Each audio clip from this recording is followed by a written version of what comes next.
Something you got to watch out for, and it's not like it's that detrimental, but you're going to find it to be a problem when you're actually deadlifting conventionally off the floor, and I'll show you why.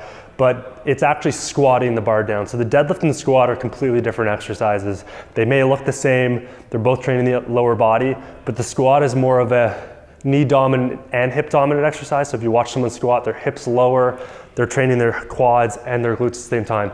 Contrary to popular belief, the squat trains the quads more than the glutes and the hamstrings. The deadlift, it's more hip dominant. There's less knee bend. You can see that as I show you from the side here. So people will often turn the deadlift into a squat, and what it'll look like is, for one, they may even just start away from the bar.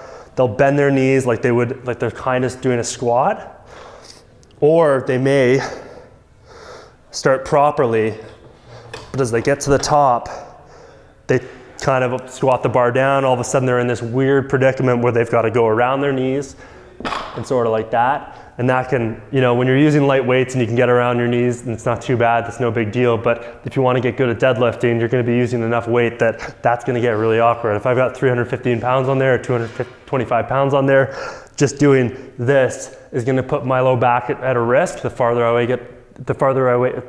get away from my low back, the more risk I'm going to put on it. So you really want to make sure knees stay back, shins vertical. And as I come back down, this is going to look a lot like a Romanian deadlift if you've learned that before. But what I tell people is push your hips back, scratch your quads on the way down, keep your back flat, and then once I pass my knees, then I can drop my hips a little bit back on the starting point. That's super important, okay?